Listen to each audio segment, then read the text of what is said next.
My name is Lydia Kindred and I'm Secretary with the groups working to save the railway tracks on the Casino to Wollongbar line, but also to bring regular rail services back again. We want our trains back on the tracks. We want our trains. We need them back. It was 16 years ago that I was standing here with my husband, Garth Kindred, who has died 5.5 years ago, and now I'm here without him and without the train that we were standing next to at the time. It's the last XPT. We want our trains. We need them back. There is the potential of a change of legislation coming up very soon in the next couple of weeks with the state government wanting to change it over from the protective legislation that it currently has and make it Crown land, because they're being told that no, we don't really need it or want it so much. We're happy to have a bike path instead, and that is not the truth.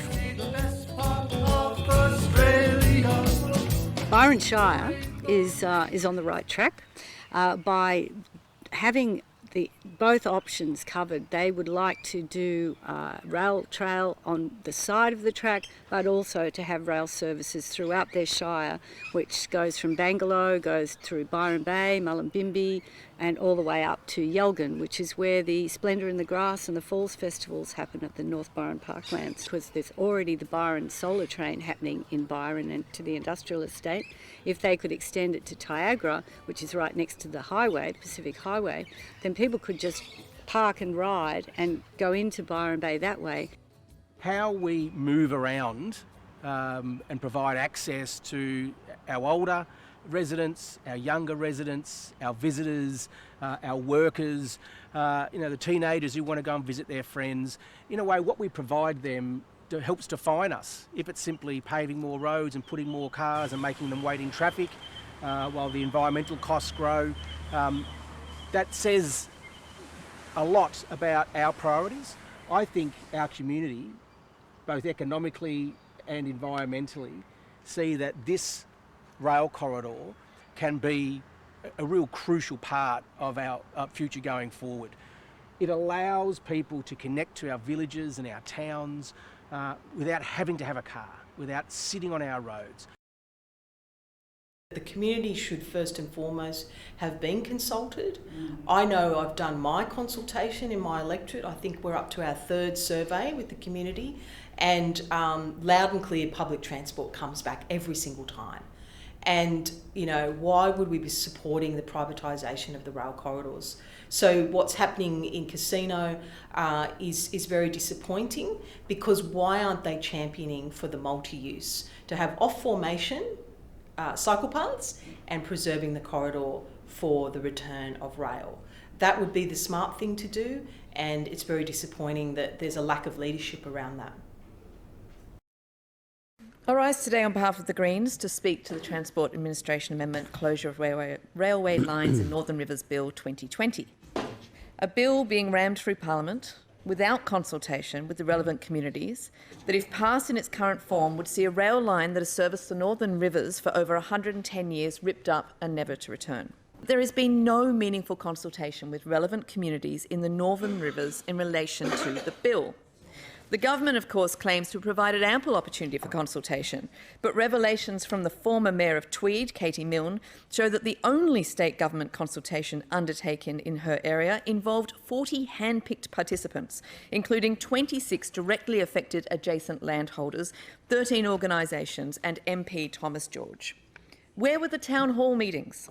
Where was any meaningful attempt at online consultation, or for people and residents to be given the chance to make submissions about what happens in their own towns and region?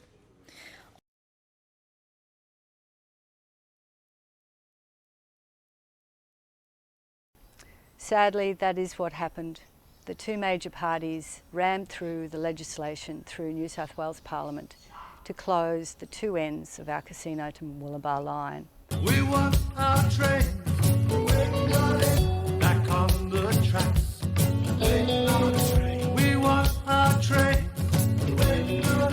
We need them back. For the future.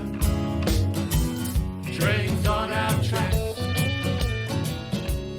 We're here today to speak about the recent decision by the New South Wales Government to close sections of our railway line. They're planning to close the Casino to Bentley section and and also from the Willumbar to Crabs Creek.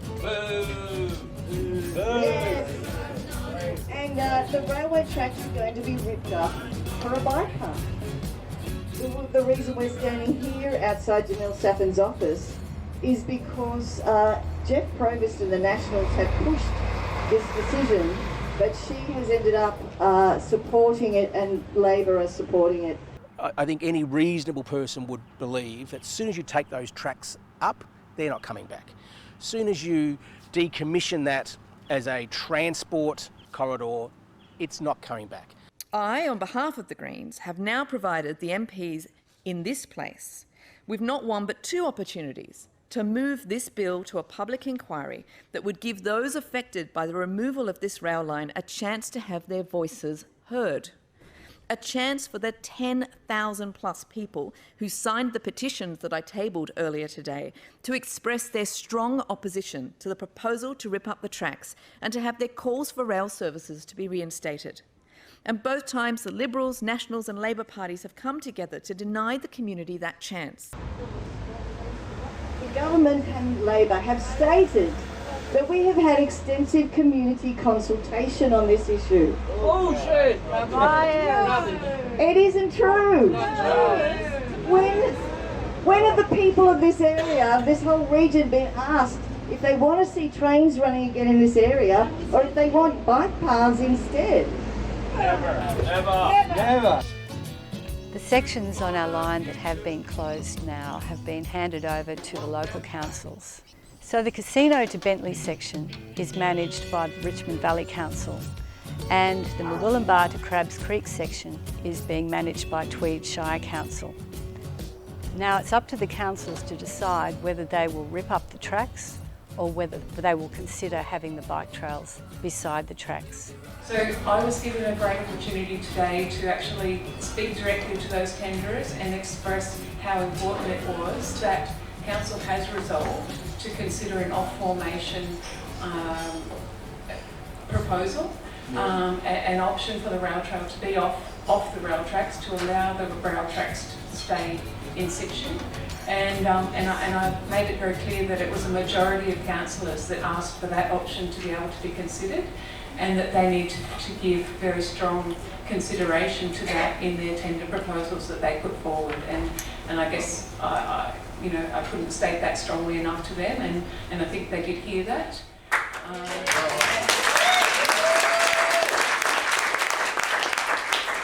All of these things feel like, we're trying to make the best of a bad situation. There is opportunities in the rail trail. I understand that. I think that there is a possibility, and to see Byron Council expressing its interest in a dual purpose corridor is really, it seems like a no-brainer to me, and I think that is certainly the way that it should go, but we need to have a majority of councillors to believe that, and hear that and accept it. Council elections this year. Council elections are this year. Don't remind me, it's already keeping me awake at night. Mike Yarra, my question is, how is this allowed to go ahead when the whole basis was community consultation? It's assumed to help with that. We're going to have it and do it, and we'll have the consultation after. Yeah. I honestly have no answer for you on that.